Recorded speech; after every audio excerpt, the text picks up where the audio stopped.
What keeps the Russian economy moving? With further sanctions and tariffs over the war in Ukraine now in effect, the Kremlin remains unbowed. So with no negotiations on the table, can the most sanctioned country on the planet continue to thrive? I'm Andrea Sankin. Today's Newsmaker is Russia's economy.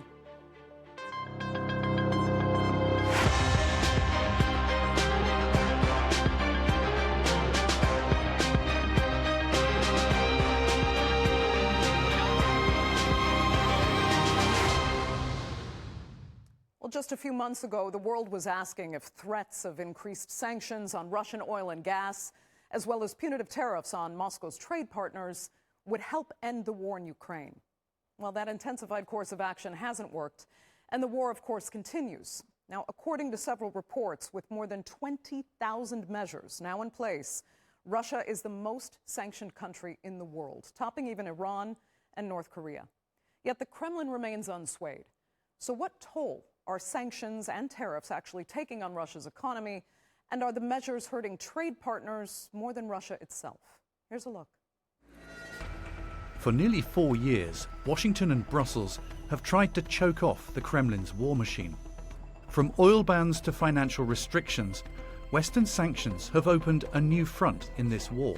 Yet after years of tightening pressure, there are doubts over how much damage they've really done. Washington's latest measures targeted Rosneft and Lukoil, Russia's two biggest oil producers, in what's seen as the Trump administration's toughest move yet. The European Union followed suit, with plans to ban Russian LNG imports by 2027, while tightening controls on banks and cryptocurrencies. The pressure is starting to ripple through global markets. India's refineries have begun scaling back Russian oil purchases amid growing US pressure, a shift President Zelensky says must go further. We already see that there will be a reduction in imports of Russian oil by India and China, and it is important to ensure that there are no sanctions loopholes through third countries. A reduction in Russian oil means a reduction in Russia's war, and there must be no exceptions to this. Still, Russia keeps finding ways around Western barriers through middlemen, rerouted exports, and partners in Central Asia. Regional partners like Kazakhstan's Kazmunaygas still pursue joint projects with Lukoil, a reminder that business often moves faster than sanctions. Suppression is ineffective, and we should seek other methods to resolve issues. Above all, we maintain an open attitude towards addressing problems through political and diplomatic means. In this regard, we have made efforts in international affairs and have successful experiences. Therefore, regardless of who applies the pressure, from which direction or with what intensity, such tactics will not work against Russia. In Kiev, the latest sanctions are being welcomed, but with caution. Officials hope the measures will finally bite, cutting into the revenues that fuel Russia's war. Yet many say the real test is not in the announcement, but in the follow-through. The problem with these sanctions from the European Union, both from the European Union, I would say, side and United States, is that they are, maybe were not really consequential at the beginning, at the very beginning, and secondly, that there are still some gaps in the implementation of these sanctions. That's their main problem. The sanctions war has become the quieter front of this conflict, fought with oil bans, frozen assets, and fading patience. And as the fighting rages on, what matters now may be less how long Russia holds out, and more whether the West can turn pressure into progress. So still no end in sight to the war, while some argue sanctions are actually backfiring and punishing valued trade partners more than Russia itself. Well, joining me now to debate the state of the Russian economy are from Dubai, journalist and a former Moscow-based correspondent, Dana Lewis. From London, visiting senior research fellow at King's College London, Anna Matveeva. And from Vilnius, energy and sanctions analyst at the Center for Research on Energy and Clean Air, Petras Katinas. Thank you all so much for being with me. Anna, I'll start with you. It isn't really easy to get perfectly accurate numbers here, so let's talk about the arguments that are on kind of both sides of the spectrum. Some will claim that Russia is slowly being crushed by these sanctions. And then there are others that argue that Moscow has actually turned sanctions into greater self-sufficiency, really, by boosting domestic production, which I have to say is ironically, President Trump's dream for the United States. So which is it? Well, there is an element of truth in both arguments. Yes, sanctions have been serious, and we should not just ignore the effect of the sanctions on the Russian economy. It has slowed down, and now the growth is presumably going to be around 1%, but it's still growth. So we are not looking at recession. There is a combination of various effects. Sanction is just one of them. The economy is overheated. It needs to be reined in. On the other hand, the sanctions have not been effective in its political and strategic objectives. So if we are looking at rough numbers, as you just mentioned, it's very difficult to say, what is precisely going on. But generally, in terms of revenue and deliveries, we are now more or less at the same level as we were in January 2025 when President Trump just took office. So we are back maybe to square one. These sanctions have a double effect. One is that they have been making India and China look at more alliance, looking for different ways, looking to work around the sanctions, because simply there is no easy alternative for them. The other thing is that before you go too far, though, Anna, let me just get we'll get some other perspectives, and I want to come back to some of the things you said. Let me ask Dana, though. To what extent you think sanctions may or may not have sped up Russia's own industrial development, its own domestic production of consumer goods, for example. There was one report out of Italy that now exporters there suffered something like a 200 million euro hit when it comes to toilets, sinks, and interior products for homes, while Russia has now replaced those Italian exports with its own manufacturing. Again, that's exactly what President Trump wanted to do for the U.S. economy. Well, I'm sure the producers of toilets in Russia must feel some sort of great boom in their industry these days. But I think, Andrea, in a very serious way, it's a very multi-layered question and answer. And that is, first of all, in terms of smuggling, and in terms of being able to move a black market imports, Russia's been very good at it. So I know of Western firms that, in fact, have turned a blind eye and allowed other companies based in Lebanon and elsewhere to take over clothing manufacture and importation to Russia, so that consumers didn't really feel the bite in Russia as they may have when the sanctions started. Kazakhstan, Tajikistan, there are all sorts of goods that move up through Central Asia into Russia. A friend of mine was just here in Dubai, and I was asking them, how is it in Moscow right now? And, we were ironically at a buffet dinner, and she was telling me, well, in fact, all of the things that we eat here, they get there. So maybe the cheese comes from a different place, and maybe some of the cold meat imports now have been replaced domestically. So that's changed. But in the long run, this is a boa constrictor around the Kremlin that has slowly been increasing the constriction on the economy. And yes, the Kremlin's been very good in its ballet to shift the economy to a war footing and try to replace some of the economics with the production of arms and the hiring of people instead of that would have gone to normal industry, have been hired into the Russian war machine. And there's a lot of profit coming from that. But it's forced a tremendous shift in the economy. And I no doubt you'll want to talk about it. But these latest oil embargoes now on Lukoil and Rosneft are having a bite. How big a bite? It's not going to cripple the war machine, but it is certainly affecting the revenues in the Kremlin. Okay. Okay, let me ask then Petras, because on the issue of the black market, the shadow economy, I mean, how big is it? You know, Ukraine's former banking chief actually said that's effectively what is undermining President Putin. But there are others that say the Kremlin is actually doing very well at controlling the black market and profiting from it. And if anything, it's only helped to kind of build up pro-Putin oligarchs.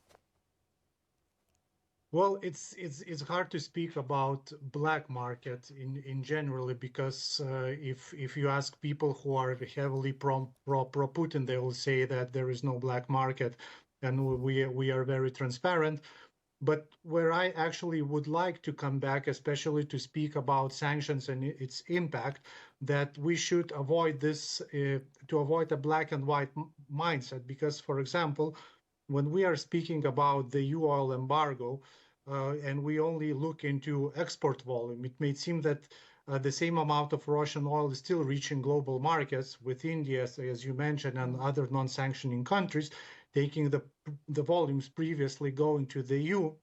So from purely volume-based perspective, skeptics might argue that sanctions don't work.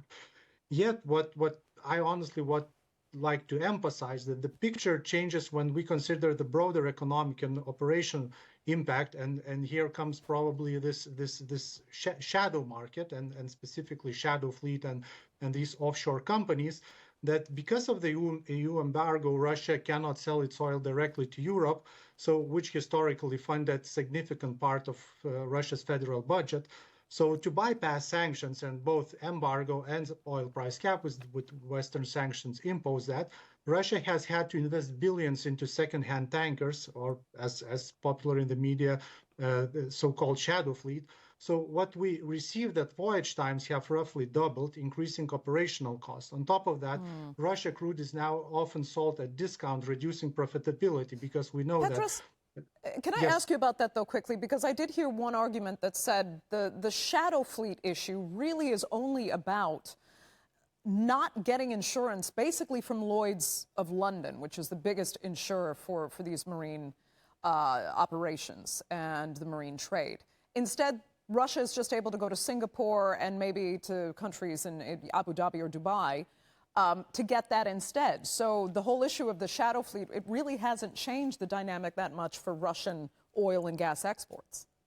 Well, yes, on the one hand, yes, as you mentioned, those companies that operated in Russia prior to the full-scale invasion, they basically switched into, specifically into United Arab Emirates, in Singapore, in Hong Kong, or some other countries where it's possible and very easy to create shell companies. Yes, that is true. With insurance, usually what actually happening that Russia, they basically say that some companies such as Ingostrach, Alfa Strakovania, or other insuring companies, in case of oil spill happens, they will cover that. However, we do not know the financial capabilities of these companies, if something will happen, if these companies can cover the oil spill. Okay. So it's not only a question of insurance, it's a question of ecology, because usually if typical 100 million tons cargo shipping vessel, something happens to it, let's say oil spill near the shores of Denmark or somewhere in Asia, it can cost, the cleanup cost might cost between 800 million to 1.6 billion. Okay. So, and then the question is, who will cover that? Because if Russia can say, well, we don't know, we are not related to that. Please go to United Arab Emirates. Okay, let me ask Anna. I could see you nodding your head at certain points, so particularly in my question first to Petras. So go ahead. Firstly, I would like to add about shadow fleet, because there is no really legal definition which fleet is shadow, which is not, which brings us to the question of enforcement, because we are looking at hundreds of tankers, and many of them are in high seas right now, full of oil. So going after all of them is really requires a lot of enforcement resources. Sometimes for a very little gain, we saw this vessel detained in France. Then there was a bit of a kind of hullabaloo what exactly it is, and then it ended up in really kind of an elephant gave birth to a mouse. Okay. So kind of a flaw. So, but there are two important issues here with the current sanctions and the shadow economy, which here, and I would refer to that point.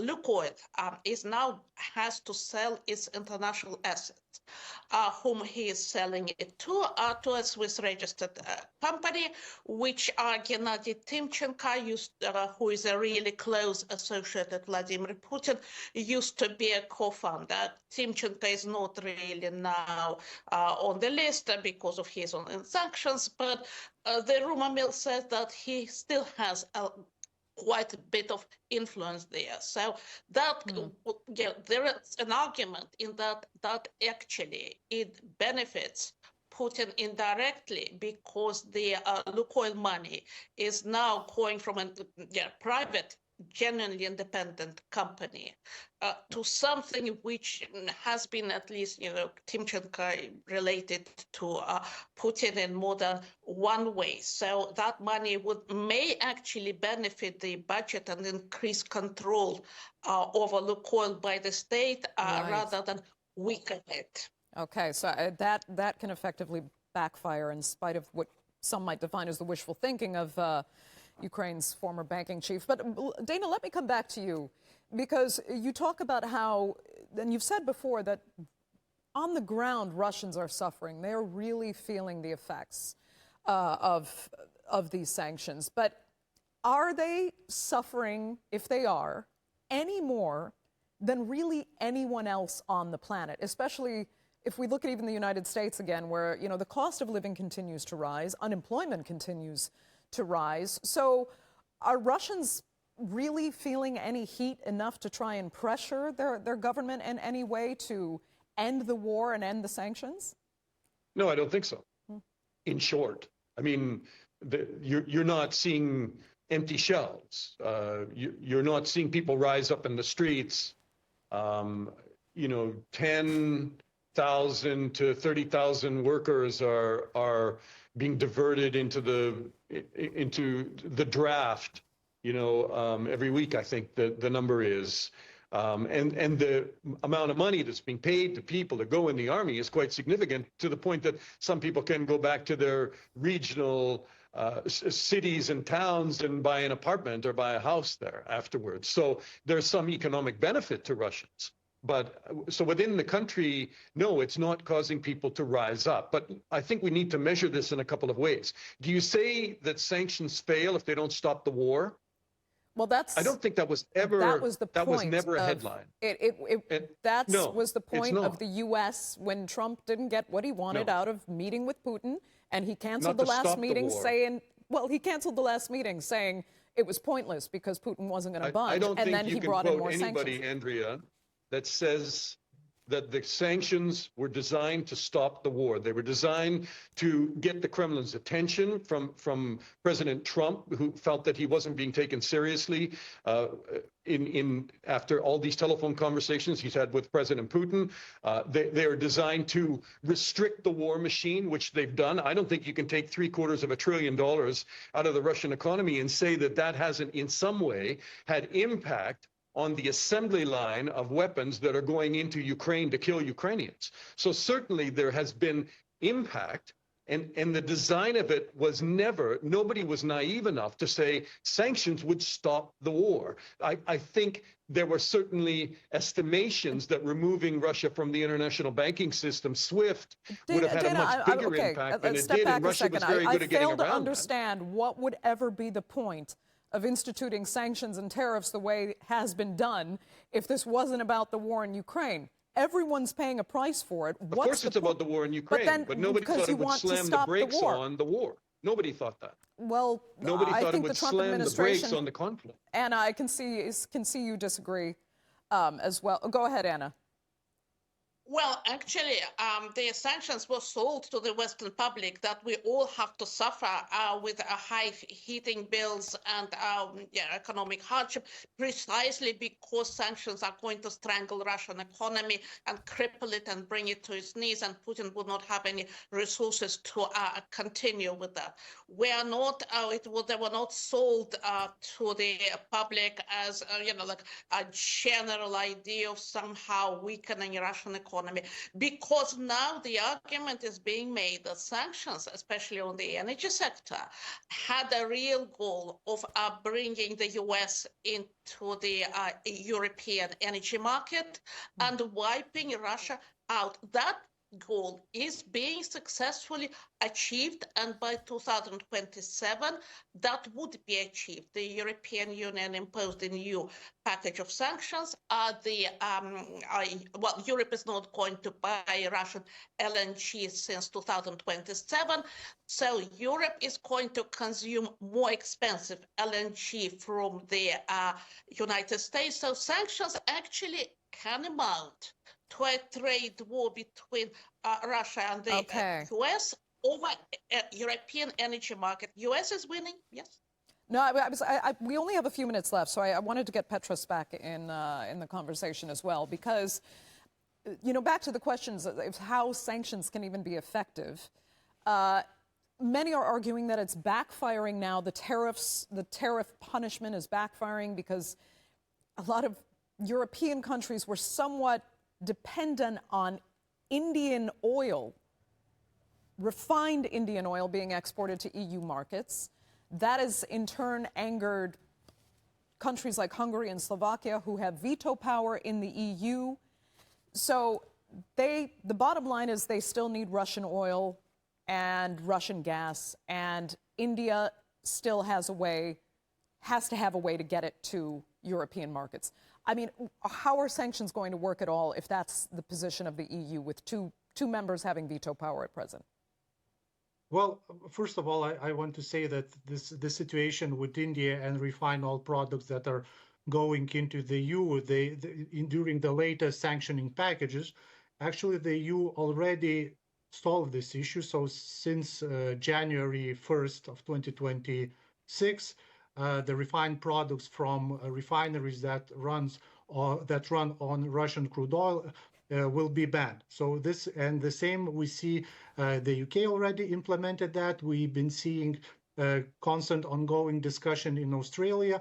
So we see that sanctioning countries, they've been trying to tackle this issue. What I want to mention that, especially despite the United States, the sanctioning policies for the UK, for the EU and other, let's call them Western countries, is a new thing. So basically they're learning by doing that.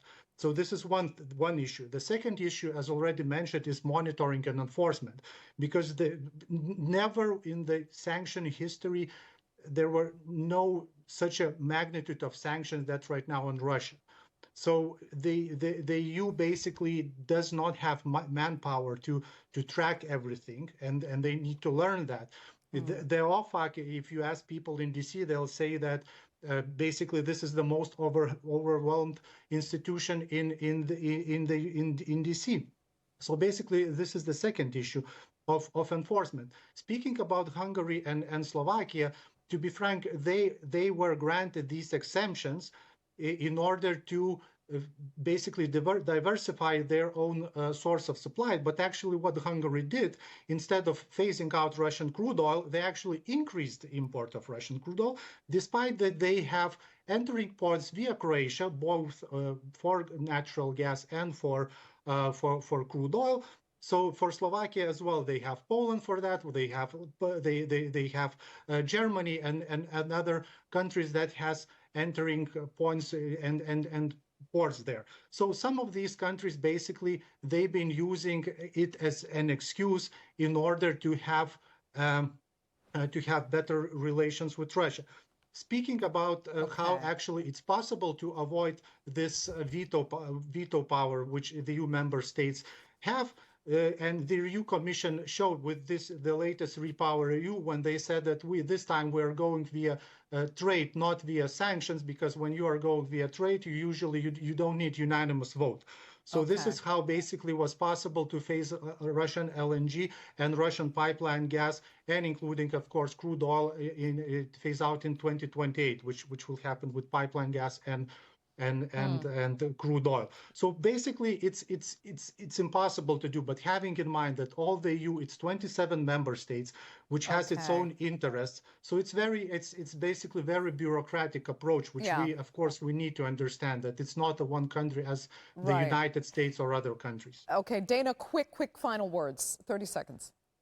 Sanctions are never meant to be a magic bullet. They never were. They're meant to constrain, contain. And the only way they will work is if third-party countries are also threatened or feel that they could face economic blowback. Okay, that will have to be the final word for this edition of the Newsmakers. I'd like to thank all three of my panelists so much for being with us, and our viewers for joining us as well. Remember, you can follow us on social media, and do be sure to subscribe to our YouTube channel. I'm Andrea Sankey. We'll see you next time.